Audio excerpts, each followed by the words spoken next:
Now, I love the first two scenes, and I'm not going to change a single thing about them.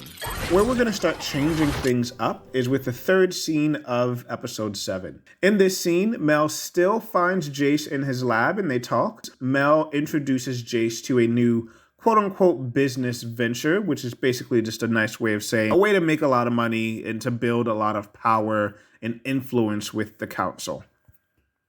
In the next scene, Victor still does his experiment with the shimmer and the hex tech, and he gets his leg back and he goes for a run. There's no changes there. I love that scene.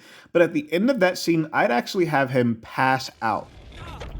After that, we're going to switch to Zaun. We're going to have Ekko tell Vi and Caitlyn how the Firelights protect and educate the people with scraps because that's all they have. Anyway, he shows a kid how to fix a watch with scrap metal while simultaneously owning somebody in chess. Vi convinces Ekko to make a real stand against Silco instead of hiding and just scraping by. Vi, Caitlyn, Ekko, and the Firelights will then storm Silco's HQ and fight an assortment of goons. Previously, the Firelights were shown to act silently, and they're flying around really fast, but no one's really bumping into each other.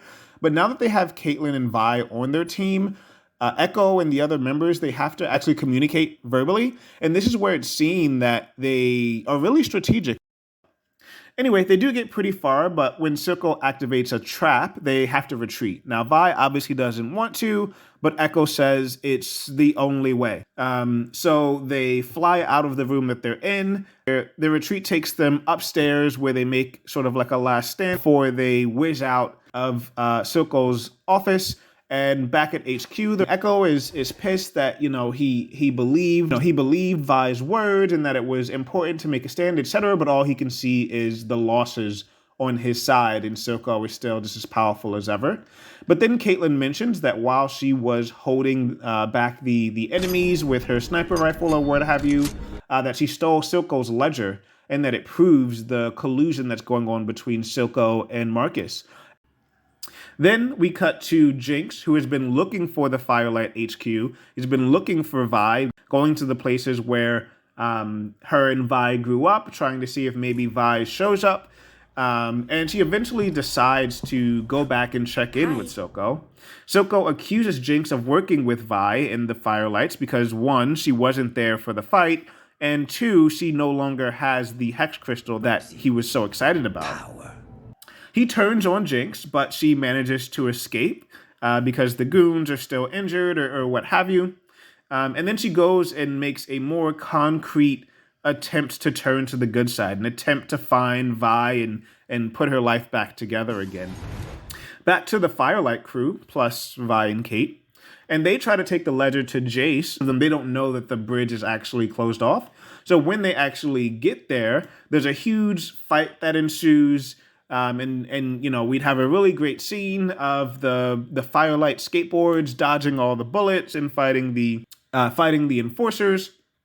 As the Firelights are facing off against the enforcers, Ekko, Vi, and Caitlyn are sort of storming ahead, trying to get through the bridge, where they're stopped by Marcus, who is on sort of right at the end of the bridge. Ekko takes the stand in order to make sure that Vi and Caitlyn are able to get around Marcus and get over into Piltover because they can really help Zaun. In the course of the battle, there's some huge explosion. Maybe Ekko's skateboard explodes and it kills Marcus. We can see him impaled. Impact throws Ekko off of the bridge. Without a board, he is spiraling down towards Zaun, and we'll end that with a fade to black.